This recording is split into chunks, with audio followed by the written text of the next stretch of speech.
Hey everyone, this is chapter 18 review video on electric force and electric field. In this video, we're going to go over charges, force, field, and conductors in static equilibrium. Let's look at electric charges. The fundamental charge is E equals 1.6 times 10 to the negative 19 coulombs. This is the magnitude of the charge of an electron and proton. The electron has a charge negative E. It surrounds the nucleus in an atom. The proton has a charge positive E. It's in the nucleus along with the neutron, which has a charge of 0. The SI unit for charge is the coulomb, C. C-O-U-L-O-M-B.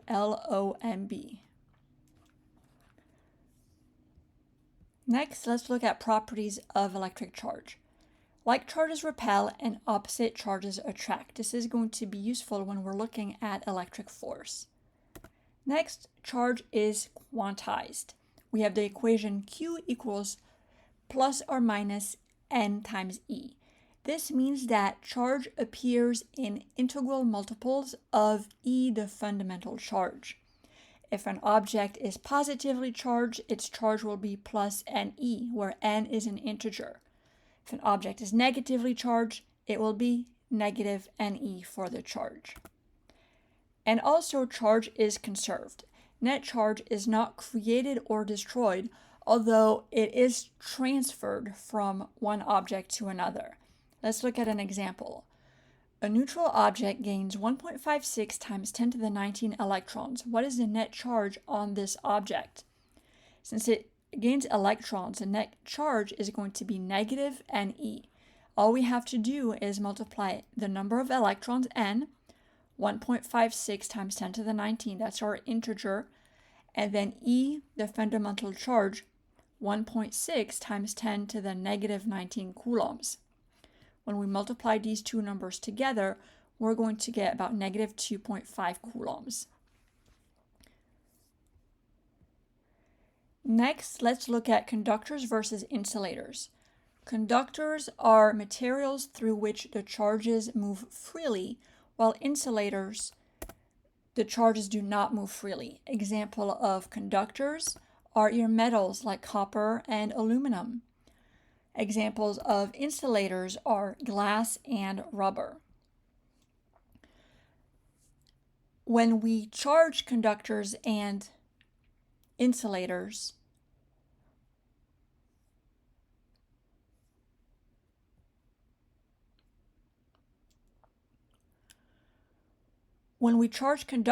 the charges will move all throughout the material. But when we charge insulators, the charge will tend to remain localized at a specific region. So how do objects become charged? There are several methods. First, charging by contact. This just means that you touch an object with a charged object and it will gain that charge. Next is charging by induction. This does not involve any contact. Let's look at a picture to help us with this. Let's say we have a positively charged object near this conducting sphere. What's going to be the net charge on the sphere? Well, first of all, the charges on the sphere are going to separate. We're going to have the negative charges on the left and the positive charges on the right. Right now, this object is still neutral. It's not positively or negatively charged. But the way induction works, you could have this object being grounded with a connection to the ground, and then all the negative charges would move to the ground and the object would be positively charged even though it never touched the object. Or you could have it in contact with another object, in which case the positive charges would accumulate on this side and the negative ones would be on the left. And then when you separate the two objects, this one would be negative, this one would be positive, again, even though it never touched that positively charged object to begin with. And finally, we have polarization, which is the separation of the charge within the object or atom itself. Here we saw polarization, separation of charge within the object. But when we have an insulator, the charges separate within the atoms. We saw the picture with our negative balloon touching the wall and how the charges were separated in the wall, giving a net positive charge near the surface of the wall and a net negative charge on the other side, even though the charges did not move from one side to the other. In the cases that we're going to be dealing with, we're dealing with solids here, and it's always going to be the negative charge that is transferred. Next is Coulomb's law. This gives us the force between 2 point charges Q1 and Q2. R is a distance between the charges, and K is Coulomb's constant, which has a value of 8.99 times 10 to the 9 newtons meters squared per coulomb squared. It's a very large value. We can see that our positive charges have forces that repel each other, our opposite charges attract each other. So Coulomb's law gives us the magnitude of this force. Let's look at an example. What happens to the force when the distance between two charges is doubled? So we know that the force depends on 1 over r squared. So we can write the equation again and see what happens when the distance is doubled. We're going to put 2r for the distance being doubled, and we're going to square that. Because the 2 is squared, that means that we get kq1 q2 over 4r squared. So we see that we have a factor of 1/4 in front of our force. So the force becomes cut in 4. And I just ignored the absolute value. The absolute value is just because this force gives us the magnitude of the charge. It doesn't give us the direction. We know the direction already. What if we're trying to find the net force on a charge if we have more than 2 charges? We're going to use the superposition principle, which lets us treat one force at a time. So we're going to draw all the forces on one charge. Let's say that we're looking for the net force on charge Q3.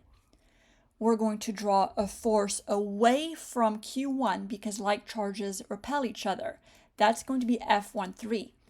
And then we're going to draw a force towards Q2 because unlike charges attract each other. The next step is to calculate the magnitude of this force using Coulomb's law. When we use Coulomb's law, we have to put the charges that we're looking at and the distance between those charges. You can see that I've labeled R13 as being the distance between Q1 and Q3, and R23 as distance between Q2 and Q3. We actually don't need R12 because we're looking for the force on Q3.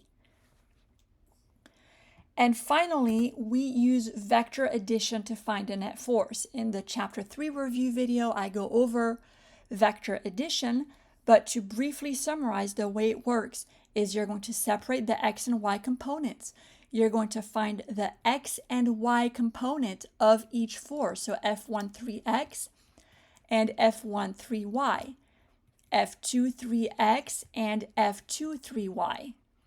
And I've done this here. You can see that F13 is diagonal, so it has an x component given by F13 cosine theta, and it has a y component given by F13 sine theta. Once you find those components, you add them up to get the net force in the x direction and the net force in the y direction.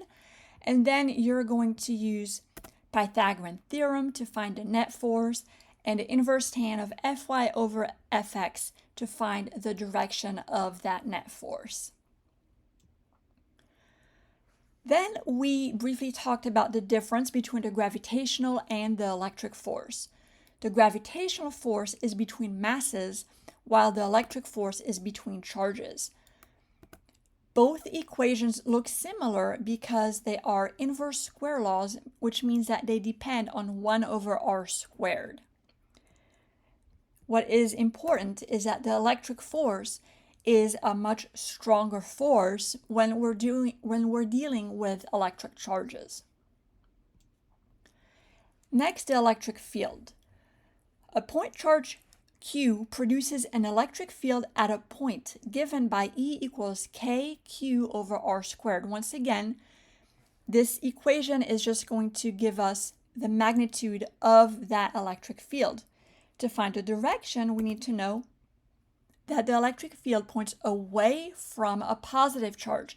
So if we have a positive charge here, we could draw the electric field pointing away from that charge. If we have a negative charge, then the electric field is going to point towards that negative charge. We could draw arrows showing that electric field pointing towards the negative charge. Let's look at an example.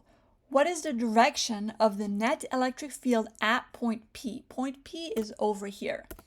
If you have a problem like this, you want to find the electric field separately due to each charge. At point P, it's going to point away from the positive charge. That means it's going to point upward. And then at point P, it's going to point towards the negative charge. So make sure to draw those electric fields at the point in question. Now, I drew the electric field due to the negative charge. I made it smaller than the electric field due to the positive charge. Let me actually call this E plus and E minus. So we know that these fields are caused by the positive charge and negative charge respectively. The reason I made E plus be greater than E minus is because the positive charge is closer to the point than the negative charge. And assuming that both charges have the same magnitude, we know that the one that has the smaller r, the smaller distance, is going to produce a greater field at that point. So with that said, the direction of the net field would be upward because that field due to the positive charge was greater than the field due to the negative charge.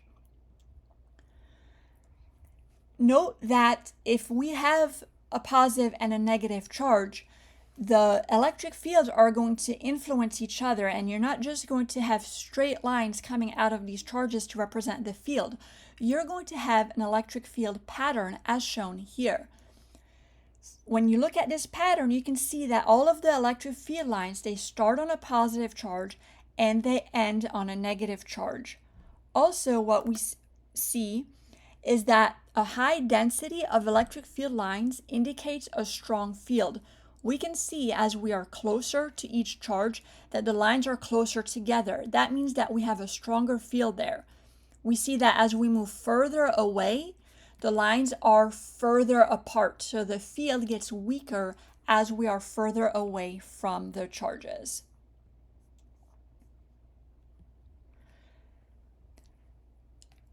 What happens if we put a test charge in an electric field?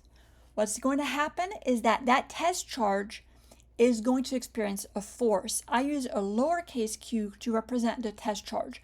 The test charge is just a charge that is experiencing the effect of the field.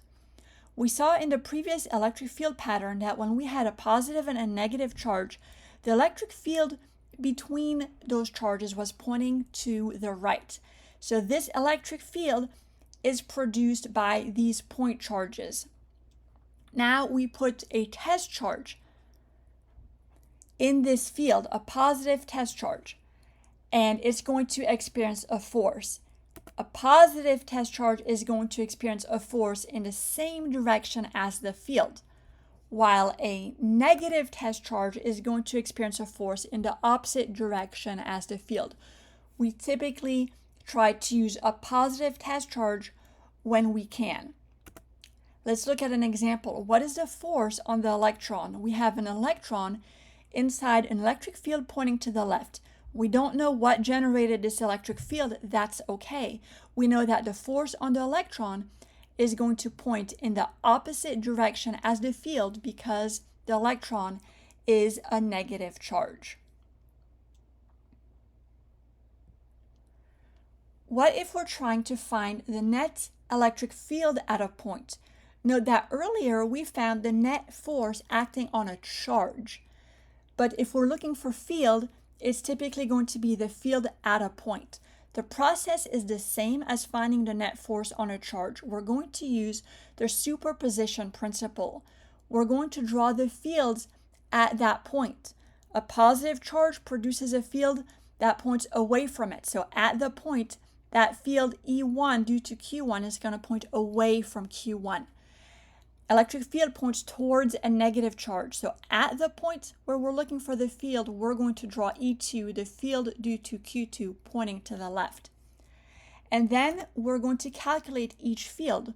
We're going to plug in the charge and the distance from the charge to that point. Those distances have been labeled on the diagram. And then, once again, we're going to use vector addition to find the net field.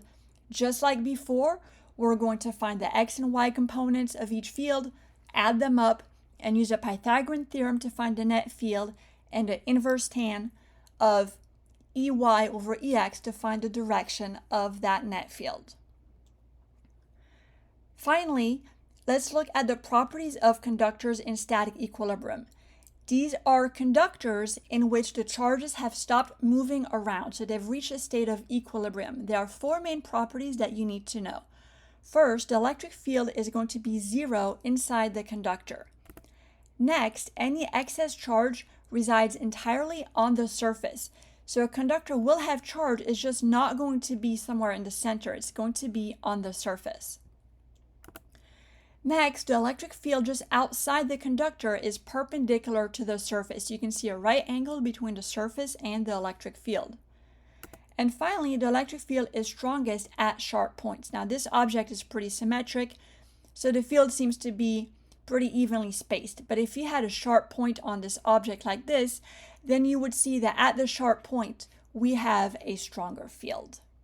That's it for this Chapter 18 review video. I hope you enjoyed it.